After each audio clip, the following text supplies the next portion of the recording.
வணக்கம். இப்பெல்லாம் சோஷியல் மீடியாக்களில் நிறைய பெண்கள் தங்களுடைய திறமைகளை வெளிக்காட்டி வீடியோக்கள் பதிவு போடுறாங்க.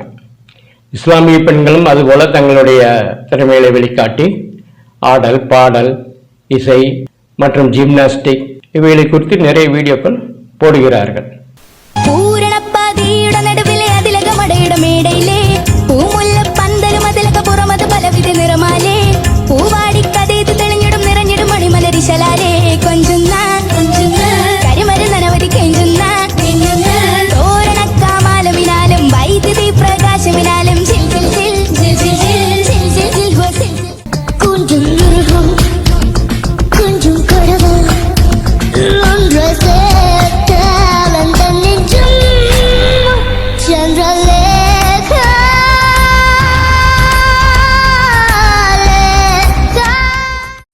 கண்ணு துறக்காத்த தெய்வங்களே,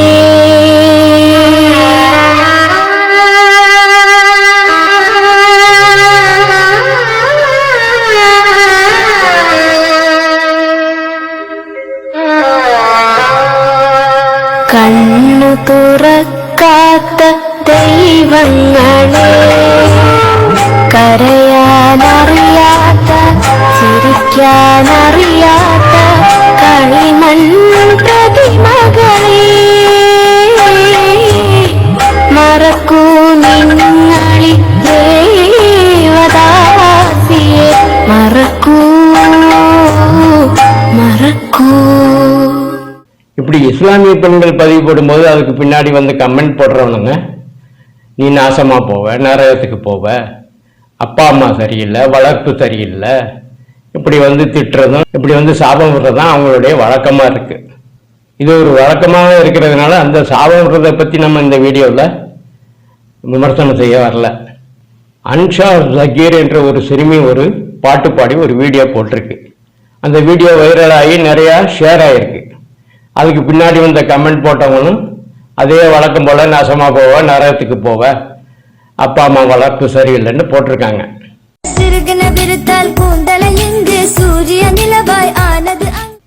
இப்படி இந்த கமெண்ட்ல வந்து சாபம் விட்டதை கண்டிச்சு நிறைய மாற்று மதத்தினர் கண்டிச்சு பதிவு போட்டிருக்காங்க. இதையெல்லாம் பார்த்த லீ டிவி என்ற ஒரு இஸ்லாமியர், அவருக்கு வந்து முற்போக்காளர்களோட தொடர்பு இருக்கும் போல, முற்போக்காளர்கள்லாம் நம்மளுடைய பிற்போக்குவாதிகள் என்று சொல்லிடுவாங்களோ அப்படிங்கிற மாதிரி ஒரு நினப்பு வந்திருக்குன்னு நினைக்கிறேன். நீ எப்படி ஒரு முஸ்லீமை வந்து பாட்டு பாடலாம், நீங்களாம் நரகத்துக்கு தான் போவா, அல்ல உன்னை மன்னிக்க மாட்டான், இப்படி திட்டுற மாதிரியான கமெண்ட் செக்ஷன்லாம் வந்துட்டு இருந்துச்சு. ஸோ உடனே இதெல்லாம் எடுத்துகிட்டு லிபரல்ஸ்லாம் வந்து பாருங்கள், மதமும் இப்படி பிற்போக்குத்தனத்தை தான் போதிக்குது, இப்படி வந்து ஒரு பாட்டு பாடுறதுக்கெல்லாம் ஒரு பொண்ணுக்கு மேலே வந்து சாபம் இல்லாமா, நரகத்துக்கு போவோன்னு சொல்லலாமா அப்படின்னு கேட்டு மீம்ஸ்லாம் போட்டிருந்த போஸ்ட்டை நம்ம பார்க்க முடிஞ்சு. அவர் வந்து அந்த கமெண்ட்டுகளை கண்டிக்கிற மாதிரி ஒரு தப்பை பித்துன்னு உளறி முட்டு கொடுத்துருக்கிறார். கொள்கை, ஆபாசம், பெண்கள், போகப்பொருள்லாம் ரொம்ப அக்கறையாக விமர்சனம் பண்ணி அந்த கமெண்ட்டுகளுக்கு கண்டிக்கிற மாதிரி முட்டு கொடுத்துருக்கிறார். இந்த சிறுமி அன்ஷா ஜகீர் ஒரு நல்ல குரல் வளமுள்ள பாடகி மட்டும் இல்லை, இசைக்கருவியிலும் ஈட்ட தெரியும்னு நினைக்கிறேன். பியானோ நன்கு வாசிக்கிறார், அதுவும் பதிவு போட்டிருக்கிறார்.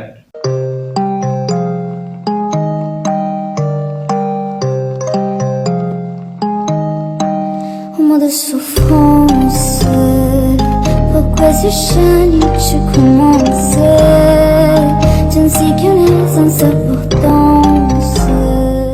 இந்த லீ டிவி நண்பர் கம்யூனிஸ்டுகள், பௌத்தறிவாதிகள் ஏதோ பெரிய முற்போக்குவாதிகள் நடத்திக்கிட்டு அவர்களெல்லாம் முற்போக்குவாதிகளாக இருக்கிறேன்னு சொல்லிக்கிட்டு பிற்போக்குவாதிகளாக இருக்கிறது தெரியாமல் தத்து பித்துன்னு இஸ்லாத்துக்கு முட்டு கொடுத்துருக்கார். அவர் இப்படி இஸ்லாத்துக்கு முட்டு கொடுத்ததை குறித்து நம்மோடு எக்ஸ் முஸ்லிம்கள் கலந்துரையாடுகிறார்கள். வணக்கம் தோழர். வணக்கம் தோழர். வணக்கம் ஐயா. ஒரு முதல் கேள்வி என்னன்னா, இஸ்லாத்துல இசை பாடல் ஹராமா ஹலாலா? நம்ம லீ டிவிக்காரர் இஸ்லாம் வந்து பாடல்கள் பாடுவதற்கு அனுமதிக்குதுன்னு ஒரு ஹதீஸை சொல்லி, அதாவது புகாரில உள்ள 51:47 ஹதீஸை சொல்லி இஸ்லாம் பாடுறதுக்கு அனுமதிக்குது அப்படின்னு சொல்றாரு. அதாவது அங்க அந்த ஹதீதுல வந்து அந்த சிறுமிகள் வந்து தப்சரிச்சுக்கிட்டு பாடுறாங்க அப்படின்னு சொல்ல வர்ற. அதனால பாடுறது போதும், இஸ்லாத்துல பாடக்கூடாதுன்னு ஒரு வரையறை இல்லை அப்படிங்கிறார். அது சரியா? ஸோ இதை பற்றி இஸ்லாம் என்ன சொல்லுதுன்னு முதல் கட்டமாக பார்க்கணும். நபிகள் நாயம் காலகட்டத்திலேயே சிறுமிகள் வந்துட்டு நபிசாசம் முன்னாடி பாட்டு பாடி தப்ஸ் அடித்து தன்னுடைய திறமையை வெளிப்படுத்தியிருக்காங்க. ஸோ இஸ்லாத்தில் பாடல் பாடுறதுக்கே தடை அப்படின்லாம் கிடையாது. ஆனால் அந்த பாடல்கள் என்ன மாதிரியான வரிகளை கொண்டிருக்குன்றத பார்க்கணும். இந்த கேள்விக்கு பதில் சொல்றதுக்கு முன்னாடி நான் இன்னும் சில விஷயங்களை பேசணும்னு நினைக்கிறேன். இந்த லீ டிவில இருக்கிற லீ, அது எலியா பெருச்சாலியா புலியா அப்படிங்கிறது தெரியல. ஆனா பண்றது பூரா ஃப்ராடு. இவன் இருந்தால என்னென்ன பண்றான்னாக்கா, முதல்ல தக்கியா பண்ணிடுறான். தக்கியானாக்கா ஒரு புனித மோசடி, ஒரு பொய்ய அழகுபடுத்தி வெவ்வேறு காரணங்களை சேர்த்து அதை உண்மை மாதிரியா பாமர மக்கள்கிட்ட செய்யுது. இது இஸ்லாத்துல ஏற்றுக்கொள்ளப்பட்ட ஒண்ணு. இத வச்சுதான் இவங்க வாழ்க்கைய ஓடிட்டு இருக்கு. ஹதீசுகள்ல செய்த மோசடி. மூணாவது, இந்த தக்கியாவோட நீட்சிய திசை திருப்பல், சத்யராஜ் கதை, ஆபாச பாட்டு அப்படிங்கிற நாடகம்லாம் ஆடிக்கிறோம். இப்ப இதுல இருந்து போகும். முதல்ல ஹதீஸ சொல்றதுக்கு முன்னாடி இந்த பாட்டு இருக்குல்ல, இந்த பாட்டு, அதாவது அந்த பொண்ணு பண்ண பாட்டு அது இந்த பாட்டுல முதல்ல ஆபாசம் இருக்கான்னு பார்த்துட்டு அதுக்கப்புறம் ஹதீஸ்க்கு போடுவோம்.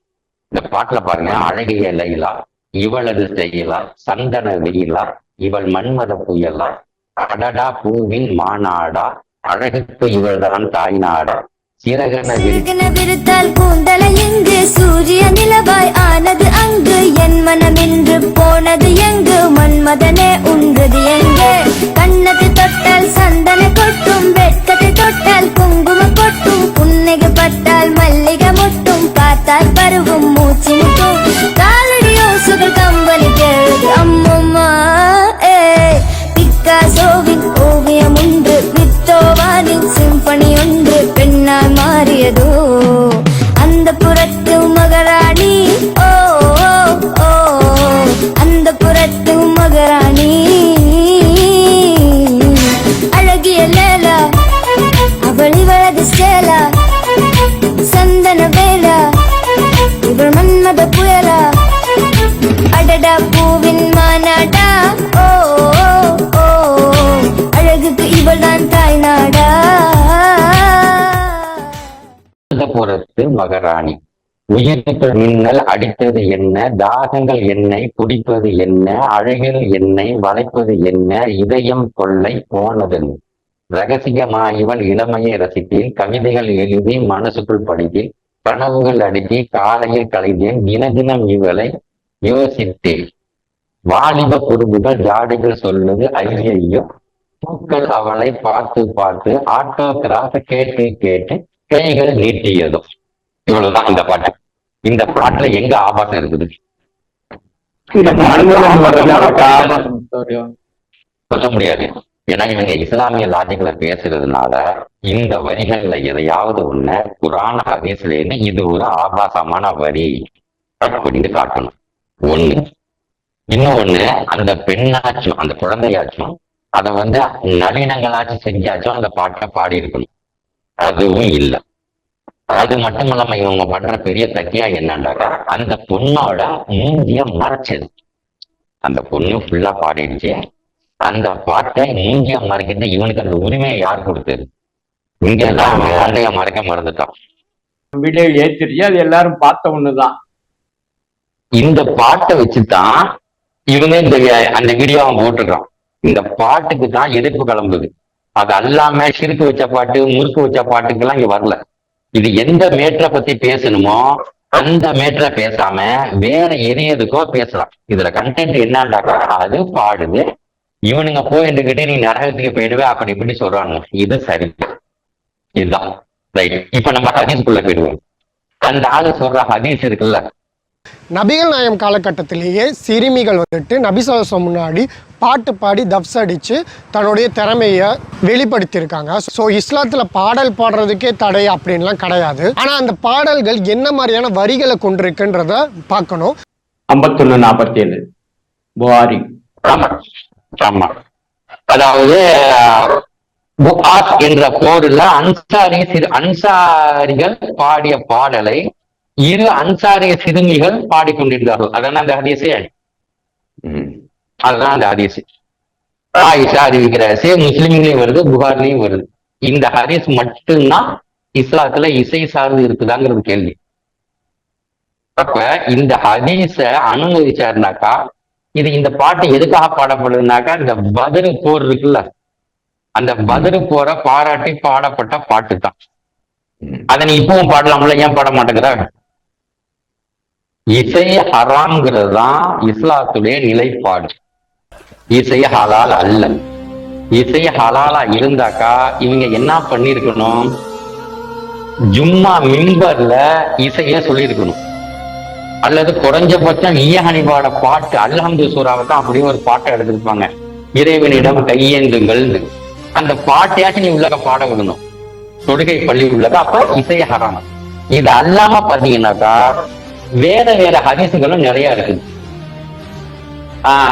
அல்லாஹ்வின் தூதர் கூறினார்கள், அல்லாஹ் உங்களுக்கு மதுவையும் சூதாட்டத்தையும் மக்களத்தையும் தடை செய்துள்ளான். போதை தரக்கூடிய அனைத்தும் தடை செய்யப்பட்டது. இப்னு அப்பாஸ் அறிவிக்கிற ஹதீஸ் நூல் அகமதுல இருக்குது. அதாவது நீங்க பாருங்க, அதுல என்னென்ன இருக்குன்னு பாருங்க. போதை அப்படின்னு சொல்லிட்டு மது போதையாம், சூதாட்டமும் போதையாம், மக்களம் அதுவும் போதையம். இவங்ககிட்ட முதல்ல சரியான இசைக்கருவியில கிடையாது. மிஞ்சி உள்ளக்க போய் தேடினாக்கா ஒரு 4-5 இசைக்கருவிகள் தான் கிடைக்குது. இன்னைக்கு உள்ள இசைக்கருவிகள் மாதிரி இல்லை. இது அல்லாம இன்னொரு ஹதீஸ் ஒண்ணு வருது, அதே அகமதுல வருது. ஒரு இடையம் குரலோசை கேட்டுச்சு, உமர் காதை வச்சு பொத்திக்கிட்டாரு அப்படிங்கிற ஒரு ஹதீஸ் ருஷியத்தின் அறிவிக்கிற ஹதீஸ், அறிவிக்கிற ஹதீஸ் அகமதுல வருது. இது அல்லாம அவர் சொல்றாரு, எனக்கு திருமணம் நடந்த பின்னாடி நான் நபிகளிடம் என்னிடம் வந்தார்கள். என் நிறையில் அவர்கள் அமர்ந்து என் விருப்பின் மீது அமர்ந்தார்கள். அப்போது சில சிறுமிகள் பத்ர் போரில் சகிதான முன்னோர்களை பாட்டு பாடி கஞ்சீராக்கள் தப்பு தப்பு இந்த இன்னைக்கெல்லாம் இந்த பக்கீர் சாலை அடிக்கிறாங்கல்ல, அதே மாதிரி உள்ளதுல சின்ன சைஸ் தப்பு, அதை பாடினார்கள். ஆமா, அந்த சிறுமி எங்களுடைய இறை தூதர் இருக்கிறார், அவர் நாளை நடக்கக்கூடியதையும் அறிவார் என்று கூறினார். அப்ப நபி உடனே இதை நீ விட்டு முன்பு சொல்லிடுவதை சொல்லிக்கொள் என்றார்கள். நூலு புகாரில வருது 51:47. இது புகாரில மட்டுமல்ல, அபுதாவுது திருமிதி வருது. என்னடாக்கா அந்த சிறுமி பாடுறாங்க, அது ஏற்கனவே அந்த பத்ர் கொள்ளை போர் அதுல நடக்கிற சம்பவத்தை தான் சொல்றாங்க. அதுல முக்கியமான பாயிண்ட் என்னடாக்கா, நாளை அறிவதே நபி சொல்லுவாருங்கிற வார்த்தையை எடுத்துங்கிறாங்க. ஆனா இங்க பாத்தீங்கன்னாக்கா முகமது நபி பேர்ல முன்னறிவிப்பு எக்கச்சக்கமா கொட்டி கிடக்குது. தஜ்ஜால் வருவாரு, ஆவது வருவாரு. அப்ப இந்த ஹதீஸ இந்த ஆள் இந்த எலி எடுத்து வச்சது. இந்த ஹதீஸ் படி சரிந்தாக்கா முன்னறிவிப்புகளை பூரா நீங்க புறக்கணிக்கணும். அதாவது தஜ்ஜால் வருகையும் மற்ற முன்னறிவிப்புகளும் வகையாக வந்தது. ஆனா இவர் சொல்லும் பொழுது என்ன சொல்றாங்க, முகமது அறிவார்னு சொன்னது தவறுன்னு தான் சொல்றாங்க. அதாவது வகிய வந்ததை சொல்லலாம், ஆனா இவரா எதுவும் சொல்ல மாட்டார் அப்படிங்கிறதுக்காக தான் அந்த இடத்த தடுக்கிறாங்க நான் கருதுறேன். அப்படி குர்ஆன்ல தஜ்ஜால் பத்தி எதுவுமே இல்ல, குர்ஆன்ல தஜ்ஜால் பத்தி எதுவுமே இல்லைங்கிறப்ப எப்படி அது வகையா வந்து நம்ம சொல்ல முடியும்?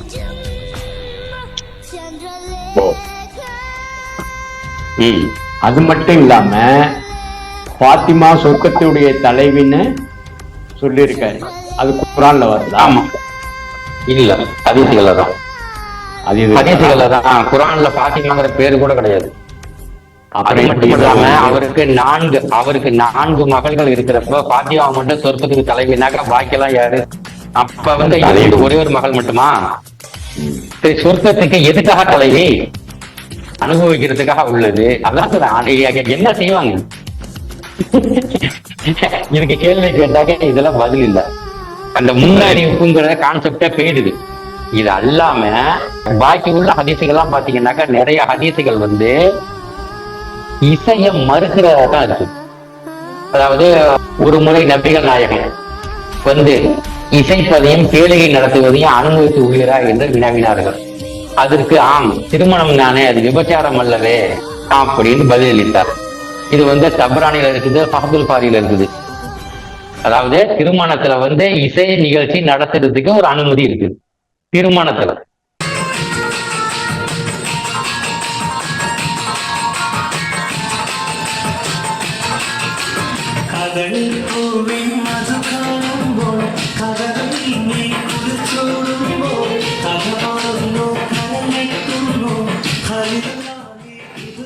அது விபச்சாரத்துக்கு அது கிடையாதான். அந்த அந்த ஹதீஸ்ல சாராதான் சொல்லுது. அதுக்கப்புறம் பாத்தீங்கன்னாக்கா இரண்டு ஓசைகள் தவிக்கப்பட்டதாகும். சந்தோஷத்தில் கேட்கும் போது குழல் ஓசை, அதாவது சந்தோஷமா இருக்கும்போது குழல் ஓசைன்னு இவனுங்க குழல் ஓசைனாக்க அந்த புல்லாங்குழல் வச்சு வாசிச்ச மாதிரி போகுது. அது இல்ல குழவி அது ஆனா அதே மாதிரி தெரியல. ஏன்னாக்கா இடையனின் குழல் ஓசைந்து வருது. இடையனின் குழல் ஓசைந்து வர்றது வந்து ஏதாச்சும் ஒரு புல்லாங்குழல் ஏதோ சின்ன இசைக்கறியை வச்சுட்டு அசைக்கிறதா தான் இருக்கணும். அது அந்த ஏற்கனவே நான் சொன்ன ஹதீஸ்ல வருது. அது ஒண்ணு. சந்தோஷத்தில் கேட்கும் போது ஒரு குழல் ஓசை, சோதனையில் ஏற்படும் ஓலம், அதாவது இந்த கடுமுறாங்கல்ல ஒப்பாரி இருக்குல்ல, ரெண்டையும் தடுத்துக்கிறாங்க அப்படின்னு இருக்குது. இது வந்து பாத்தீங்கன்னாக்கா பஸ்தார்ல இருக்குது. இவ்வளவுதான் இந்த ஹதீஸ்களோட சாரத்துல வந்து நம்ம விளைக்கிறது என்னன்னாக்கா, இசைங்கிறது முழுக்க முழுக்க தடை செய்யப்பட்ட ஒண்ணு. ஏன் இசை இஸ்லாத்துல தடை செய்யப்படுது அப்படின்னு கேட்டீங்கன்னாக்கா, இதை பத்தி நம்ம வேணா இன்னொரு பதிவுக்குள்ள நம்ம டீட்டெயிலா பார்ப்போம். அதாவது குர்ஆனை வந்து வெறும் வாசிக்கிற மாதிரி யாரும் படிக்கிறது இல்ல, ஒரு புத்தகம் வாசிக்கிற மாதிரியோ யாரும் படிக்கிறது இல்ல. அத ராகத்தோட தான் ஓதுறோம். அலிஃப் லாம் மீம் அப்படி ஓதிதான் ஒரு ராகம் இருக்குல்ல, அப்ப அது ஒரு இசை முறைமாங்க. இதெல்லாம் பின்னாடி வந்தது. நம்ம என்ன கேட்கிறோம்னாக்கா, இது வந்து மூளை ஏட்டுல எழுதப்பட்டு வந்தது அப்படிங்கிறதான் கான்செப்ட். குர்ஆன் வந்து மூளை ஏட்டில் லகுல் மக்பூல்ங்கிற ஒரு மூளை ஏட்டில் எழுதப்பட்டு வருது. ஜிப்ரீல் கொண்டு வர்றப்போவோ இல்ல கனவுல வகி வருன்றப்போவோ ராகமா வந்துச்சுன்னு எங்கேயுமே இல்லை. அப்ப எப்படி ராகம் வரும்? இப்ப உதாரணத்துக்கு எடுத்துங்க, இந்த 9வது அத்தியாயத்துல வந்து காவிரிகளை வெட்டுங்கள் கொல்லுங்கள்லாம் வருதுல்ல, இது நீங்க எப்படி ராகமா படிப்பீங்க? தமிழ்ல படிக்க வேண்டியதானே? குர்ஆன் தஜ்வீத் முறை அப்படி அது வந்து ராகமா ஓதப்படுதுன்னாக்கா, நீ தமிழ் படுத்துறப்ப அதை வசனங்கிற ஆயத்துன்னு தானே வருது. இஸ்லாம் சார்ந்த பாட்டு, கொள்கை சார்ந்த பாட்டை பாடலாம் அப்படின்னு சொல்றார் நம்ம லீ டிவி. என்ன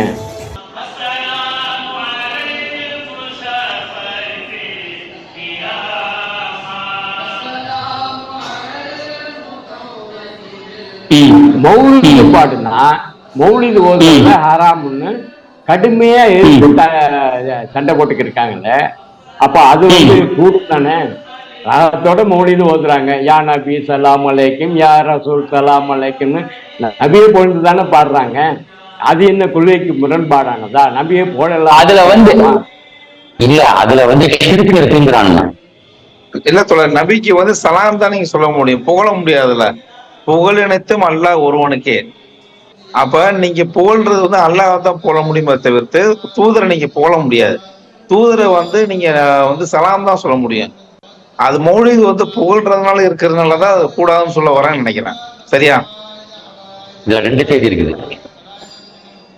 முகம்மதுன்ற பேர் இருக்கு பாத்தீங்களா, அதுக்கு அர்த்தமே புகழப்பட்டவர்கள் தான் அர்த்தம். பாயிண்ட் 1. முகம்மதுடைய அதே பேர் வந்து அல்லாஹ்க்கு இருக்குது, ஹமீது. ஹமீதுங்கிற இன்னொரு வடிவம் தான் முகம்மது.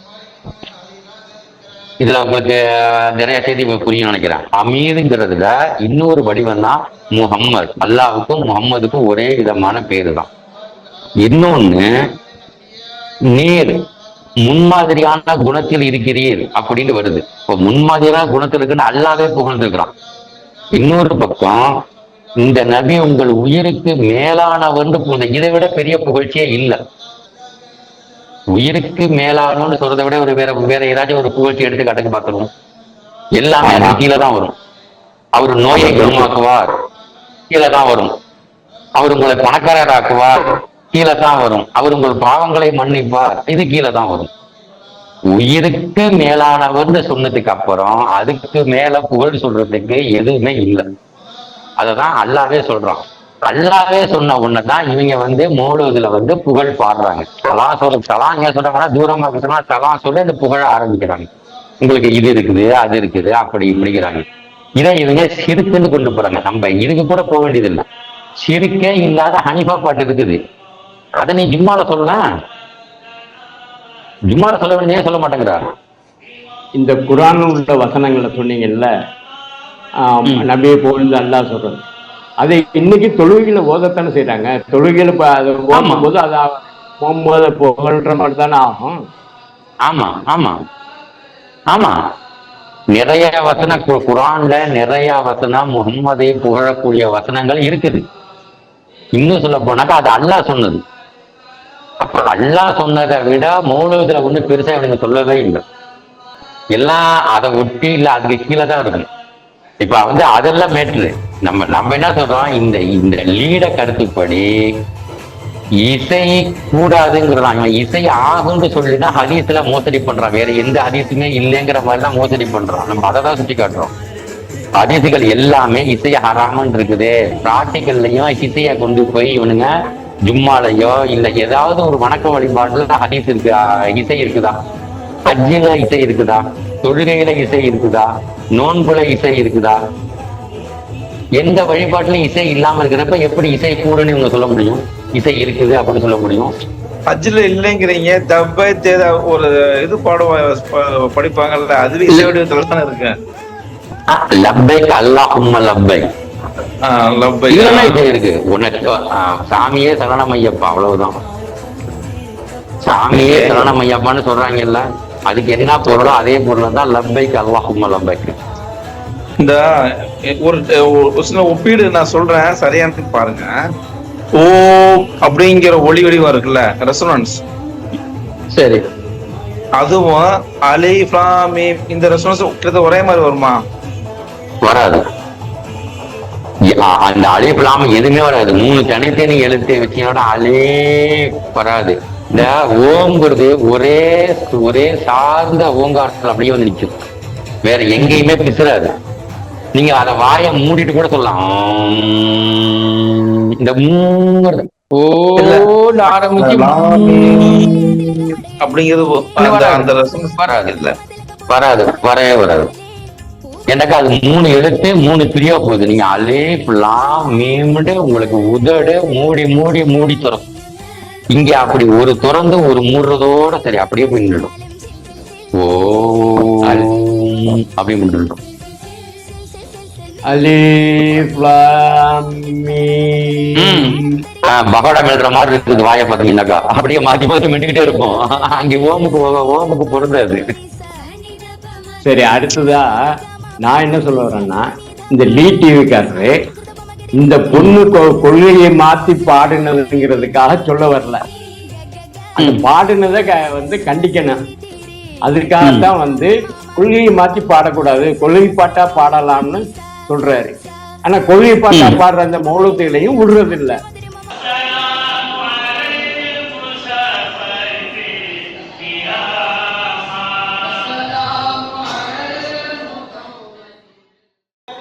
ஆமா, அனிபா பாட்டையும் விடுறது இல்லை. அப்போ இவருடைய நோக்கம் என்னவா இருக்கு? அப்படின்னா இவங்க ஒரு பாட்டை கொடுத்துருக்கணும், இந்த பாட்டை பாடுங்கன்னு சொல்லியிருக்கணும். அப்படி ஒரு பாட்டு இல்ல. ஆமா, அதுவும் இல்ல. சொல்லியிருக்கணும். 2வது, இவங்க சொன்ன பாட்டுல ஆபாச கருத்து எதுவும் இல்லை. நம்ம அந்த அழகை லைலா பாட்டையும் பாடியே காமிச்சிட்டேன். அதுல எந்த இடத்துலயும் ஆபாசம் இல்லை. குர்ஆன் ஹதீஸ் படி அந்த பாட்டுல குர்ஆன் ஹதீஸ் படி நேரடி படி இந்த வார்த்தை இந்த இது குர்ஆன் தடுக்குது அப்படின்னு சொல்லியிருக்கணும். தமிழக குர்ஆனை பண்றீங்களா? எடுத்துட்டு வா.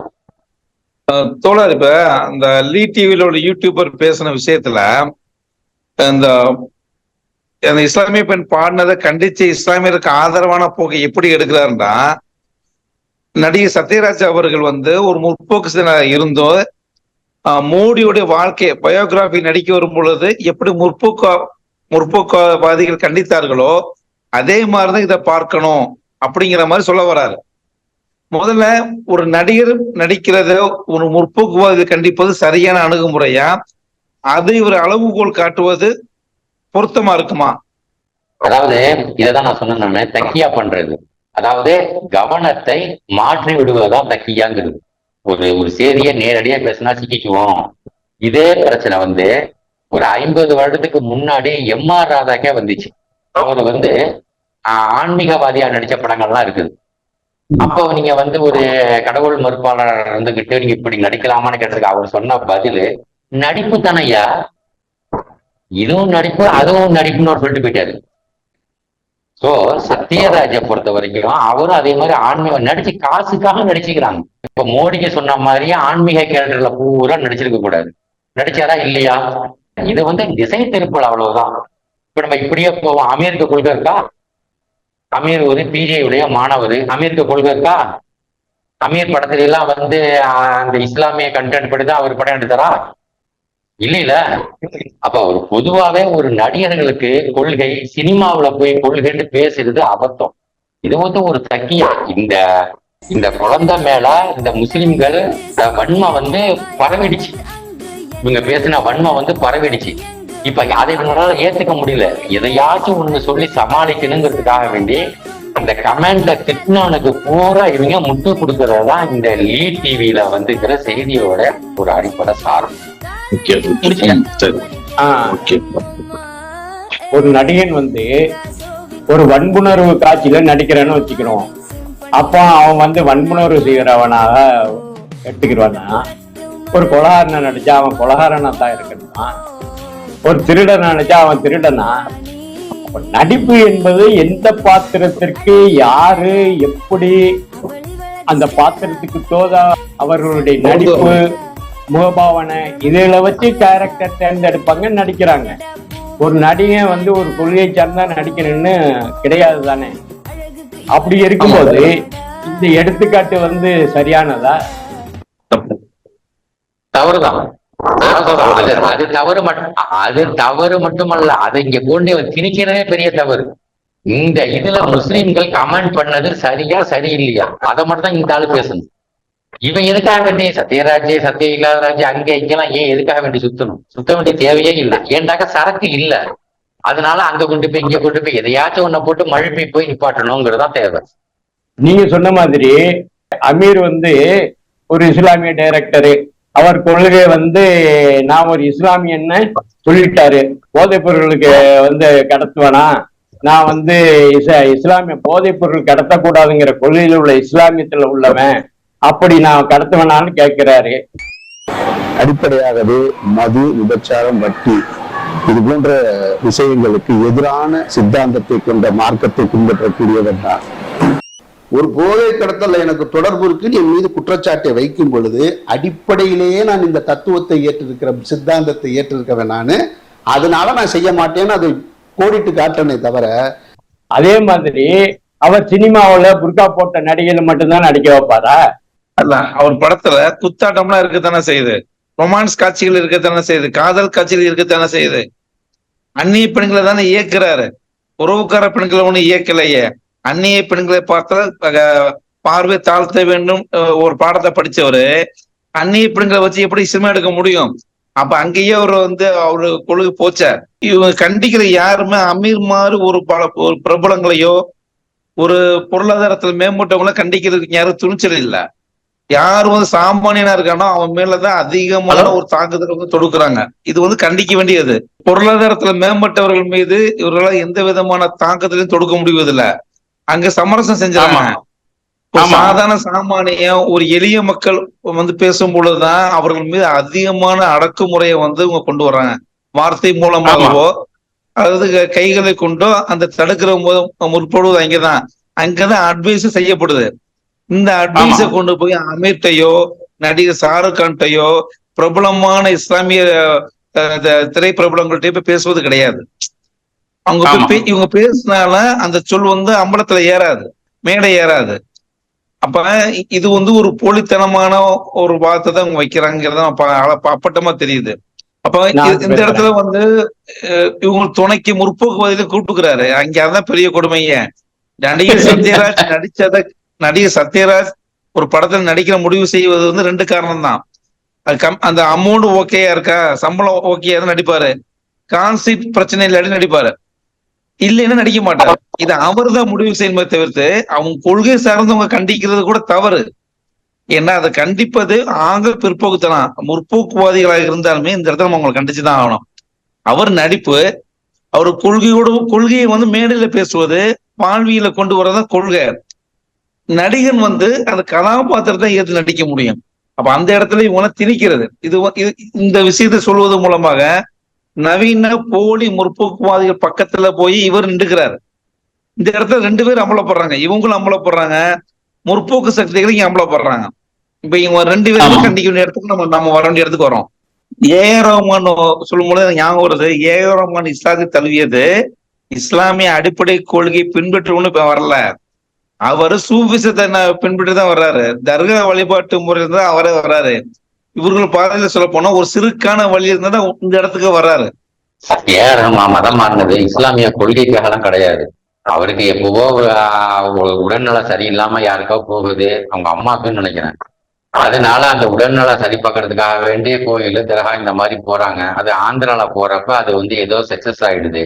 இந்த காக்கை உட்கார பணம் இழந்த விடுதலை கதையா, அதோட அவங்க தர்காவா சுத்த ஆரம்பிச்சிடுறாங்க. ஏஆர் ரஹ்மான வஹாபிச பார்வையில முஸ்லீம்தே சொல்ல முடியாது. ஏஆர் ரஹ்மான்டேந்து அதிகமான நிதி பெறுறது நிறைய அடிப்படைவாத இயக்கங்கள்ல தான் நிதி பெறுது. அடிப்படைவாத இயக்கங்கள்ன்ற பேர்ல அல்ல, அதாவது இஸ்லாம்ங்கிற பேரு அவங்க தான் வாங்கிட்டு இருக்காங்க. எது ஹராம்னு சொல்றாங்களோ அந்தபடி. எந்த மதத்திலயுமே பணம் தீட்டு கிடையாது. அதனால பணத்தை வாங்கிடுவாங்க. ஆமா, அது உண்மை. ஆப்கான்ல நிறைய இசைக்கலைஞர்களை கொண்டு வச்சிருக்கானுங்க தாலிபானுங்க. யுவன் சங்கர் ராஜா வந்தது எதுக்கு? காதலிச்ச பொண்ணுக்காகத்தான் வந்தாரு. ஆனா இவனுங்க என்ன இஸ்லாத்துக்கு வந்துட்டாரு, இஸ்லாமிய சிறந்தது என்று விட்டாருன்னு கும்மாளம் அடிச்சானுங்க.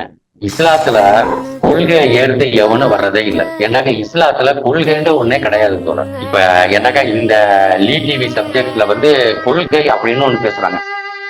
தான் சார்ந்திருக்கக்கூடிய கொள்கைக்கும் சித்தாந்தத்துக்கும் மாற்றமான ஒரு கொள்கையை பிரச்சாரம் பண்ணால் அது எப்படி ஏற்றுக்க முடியாதோ அதே மாதிரி தான் சார்ந்திருக்க கொள்கைக்கு எதிராக இஸ்லாமிய கருத்துக்களுக்கு எதிராக இருக்கக்கூடிய பாட்டுக்களை பாடுறது இந்த இஸ்லாத்துல கொள்கைன்றே கிடையாது. கொள்கைனா யார் யாருக்கு உள்ளது? 2 மனிதர்களுக்குமானது. கொள்கையை மனிதனா வரையறுக்க முடியும். வர்த்தக ரீதியான கொள்கைகள், நாட்டு தூதரக ரீதியான கொள்கைகள், இப்படி வணிக ரீதியான கொள்கைகள், இப்படி பலவிதமான கொள்கை இருக்குது. 2மே எல்லாமே மனிதனுக்காக உள்ளது. இஸ்லாம் மனிதருக்காக உள்ளதா? அல்லாஹ் அப்து நிஜமான ரப்புக்கும் அப்துக்கும் உள்ளது. அப்துக்கும் ரப்புக்கும் இடையில எப்படி கொள்கை வைக்க முடியும்? நீனு செவியொற்றோம் கட்டுப்பட்டோம். முகம்மதுல மீறி கூட குரலை கூட உயர்த்தக்கூடாதுன்னு இருக்குது. நபியும் அல்லாவும் ஒரு விஷயத்த முடிவுபட்டாக்க அதை எதிர்த்து கேட்கறதுக்கு எவருக்குமே தார்மீக உரிமையே கிடையாதுங்குது. அப்படி கேட்டா அவன் நிராகரிப்பான், அவன் காஃபிருங்குது. இங்க எங்க இருக்க கொள்கை உங்களுக்கு? இவனுக்கு எல்லாத்துக்கும் கொள்கைமான்னு இவன்கிட்ட கொள்கை எதுவுமே கிடையாது. ஒரு பக்கம் ஒன்னு ஹராம் ஹலாலும்பா, இன்னொரு பக்கம் அதையே ஹராமும் நிர்பந்தத்துக்கு உதவிக்கும் அப்படிப்பா. அதாவது பசி வந்தா 10 பறந்துடுவாங்கல்ல, இவங்களை பொருள் ஹதீஸ்க்கு எல்லாம் பாத்தீங்கன்னு வச்சுங்களேன், உணவு இல்லையே என்ன செய்யலாம், செத்ததை திங்கலாமா, திண்டுக்கலாம் அப்படின்ட்டுவானுங்க. இது கொள்கையா? கொள்கைனாக்க உயிருக்கு மேல இருக்கணும்ல. எதானாலும் இப்ப அப்படித்தான் இருப்புன்னு சொல்லணும். பசியா இருக்கியா, என்ன செய்யறது, நீ திங்க வேணான்ட்டு செத்ததை திங்க கூடாதுங்கிற, எனக்கு பசிக்குது வேற உணவு இல்லையா, அப்ப சரி திண்டுக்க. இதான் கொள்கையா? இப்படிதான் ஹதீஸ்கள்லாம் இருக்குது. நிர்பந்தம் ஏன் நிர்பந்தம் வருது? அல்ல நீ தான் மனுஷனுக்கு மனுஷன் நிர்பந்தம் வரலாம். அல்லாவின் எல்லாமே அல்லாவின் புறத்திலேருந்து வருதுன்னாக்கா உன்னோட அடியானுக்கு ஏன் நிர்பந்தம் வருது? அப்ப எதுக்கு ஹலால கொடுக்குற, திருப்பி எதுக்கு ஹராம தின்னுங்கிற? ஹலாலு தனியா நிக்குது, ஹராமு நடைமுறையில போயிட்டு இருக்குது. இறுதியான என்னுடைய கேள்வி என்னன்னா, இந்த லீ டிவி நண்பருடைய இந்த வீடியோவை போட்டார். இந்த லீ டிவியோட நோக்கமே இஸ்லாமிய அடிப்படை வாதத்தை இங்க வளர்த்தெடுக்கிறதா, வேற எந்த நோக்கமும் கிடையாது. அவங்க இந்த டிவில நீங்க ஒண்ணு பாத்தீங்கன்னாக்கா எல்லாமே ஒண்ணுக்கு முரணாக இருக்கும். வச்சு செய்யலான்னு ஒரு தலைப்புல போட்டு நம்ம வீடியோ போடுறோம்னு வச்சுங்களேன், அதுல முதல்ல வந்து பிஜேயும் ரெண்டாவதுல வந்து லீ டிவி இருக்கும். அவ்வளவு குப்பைகள் மக்கள்கிட்ட கொண்டு போய் சேர்க்கிறாங்க. கொஞ்சம் நஞ்சம் திருந்தினவன கூட திருந்து விட மாட்டானுங்க. இப்ப இதுல கமெண்ட் வருது, இந்த கமெண்ட்ல இருந்து ஒரு 4-5 முஸ்லீம் கூட திருந்துவோம். அடிச்சு நம்ம தப்பா தான் சொல்லிட்டோமோ, அது பாட்டுதான் பாடிட்டு இருக்கு, என்ன இருக்குது அப்படி நினைக்கிறதுலாம் கூட திருப்பி யூட்டர்ன் அடிச்சு அவனை கொண்டு போய் அதே சகதியிலேயே போய் தள்ளுறாங்க. வேற என்ன, சப்ஸ்கிரைப், ஷேரு, இன்கம், அவ்வளவுதான். அதான் நோக்கம். அதாவது இஸ்லாமியர்கள் வந்து எதை போட்டாலும் இஸ்லாம் சார்பா நல்லதை சொன்னாலும் கெட்டதை சொன்னாலும் தப்பா சொன்னாலும் சரியா சொன்னாலும் லைக் போட்டு ஷேர் பண்ணி சப்ஸ்கிரைப் பண்ணி பாத்துருவாங்க. இத பார்க்கின்ற நண்பர்கள் சகோதரர்கள் என்ன முடிவு வரும்னா, நம்ம இது கோவப்படுவதை விட இந்த நம்ம பேசுகின்ற கருத்து சரியா தவறா, என்ன தவறுங்கிறத அவங்க பேச வரணும். அது கமெண்ட்ஸ் அவங்க செய்யணும். கமெண்ட்ல வந்து வரக்கூடிய நண்பர்கள் வந்து ஒரு நேர்மையை அணுகணும். இவர் பேசுனது சரியா தவறா, தவறுன்னா எது தவறு அப்படிங்கிறத சுட்டி காட்டுறதுக்கு எல்லா கடமையும் உங்கள்ட்ட இருக்கு. அதை விடுத்து தனிமனித தாக்குதல போவது அவருடைய இயலாமையை தான் காட்டுமே தவிர்த்து அறிவார்ந்த விஷயத்துக்கு அவங்க நகர்த்தாது. ஏன் இஸ்லாத்துல மட்டும் தனி மனித தாக்குதல் அதிகமா இருக்குண்டாக்கா, அது குர்ஆன் வசனத்தையே சொல்ல முடியும். தப்பத்தியதா அபூலஹப், முகம்மதுடைய சிறிய தந்தையே வந்து சபிக்கிற அளவு கொண்டு போய் நிப்பாட்ட தனி மனித தாக்குதல். இன்னைக்கு தாக்குதல் பண்ணிட்டு இருக்காங்க, தனி மனித தாக்குதல். அவர் எப்போ இறந்து போயிட்டாங்க, இவர் இறந்து போயிட்டாரு, அவரும் இறந்து போயிட்டாரு. இவருக்கு வந்து சலாம் சொல்றதும் சலாமத்து சொல்றதும் ஓடிட்டு இருக்குது. இறந்து போனவருக்கு செடியேற்க மாட்டார்கள் ஓடிட்டு இருக்குது. இதே இறந்து போனவருக்கும் சபிக்கிறது ஓடிட்டு இருக்குது. தனி மனித தாக்குதல்ல எல்லா மதத்தை விட இஸ்லாம் முதல் நிலையில இருக்கு. அதுக்கு குர்ஆனே தப்பத்யதா அபூலஹப், அதுக்கு முழு அர்த்தம் அபூலஹபுடைய கைகள் நாசமாகட்டும். இன்னைக்கும் எப்போ போயிடுச்சு, கையை இல்ல, காலை இல்ல, உயிர் இல்ல, உடலும் இல்ல. ஆனா இன்னைக்கு அதை தொழுகையில சொல்லிட்டு இருக்காங்க. தனிமனித தாக்குதல், தனிமனித தாக்குதல் எவ்வளவு மோசமானது, எப்படிப்பட்ட இன்னைக்கு கூட இதை கூட புரியாம இன்னும் செஞ்சுட்டு இருக்காங்க. இனிமேச்சும் அடுத்த வாட்டி தொழுக போகும்போது தப்பத்தியதா வந்தாக்கா ஓதாம இருக்கிறது நல்லது. இந்த கலந்துரையாடல் மூலமாக மதங்களை கடந்து மனிதம் நேயம் தலைக்க நண்பர்கள் அழைக்கலாம். ஆமா, மாற்றுத்துடன் அழைக்கலாம், ஒன்றும் பிரச்சனை இல்லை. மதங்களை கடந்து மனித நேயம் தலைக்கணுங்கிறத நோக்கம். இதை சொல்லி நான் வந்து விடைபெற்றுக் கொள்கிறேன். நன்றி, வணக்கம். இஸ்லாம் குறித்து எந்த விமர்சனம் செய்தாலும் எங்கள் மனசு புண்பட்டுடுச்சு, இங்கே வலிக்குது அங்கே வலிக்குதுன்னு இந்த மதவெறியர்கள் வந்து கம்ப்ளைண்ட் கொடுத்தா இந்த சமூக நீதி அரசு உடனே கைது செய்து நடவடிக்கை எடுக்குது. ஆனால் இந்த மாதிரி பெண்கள் போடும் வீடியோக்களுக்கு வெறும் சாபம் மட்டும் விடுறதில்லை, மறைமுகமாக கொலை மிரட்டலும் விடுறாங்க. அதிராம்பட்டினத்தில் ஒரு சம்பவம் ஒரு 4-5 ஆண்டுகளுக்கு முன்னாடி நடந்துச்சு. அந்த பெண் டிக்டாக்கில் ஒரு பாட்டுக்கு வீடியோ போட்டிருந்தார். அதுக்கு கொதிச்சு எழுந்துட்டானாங்க இந்த மதவெறியர்கள். அவங்க குடும்பத்தையும் அவருடைய கணவரையும் அவரையும் மிரட்டி தலாக் செய்ய வைத்து விட்டார்கள், விவாகரத்து செய்ய வைத்து விட்டார்கள். ஆனால் இந்த சமூக நீதி அரசு இதெல்லாம் வேடிக்கை பார்த்துக்கிட்டு இருக்கு. ஒரு நாள் வரும், இஸ்லாமிய பெண்கள் இந்த சமூக நீதி அரசுக்கு பாடம் போட்டுவார்கள். நன்றி. For detailed analysis, subscribe, like, share, click notification.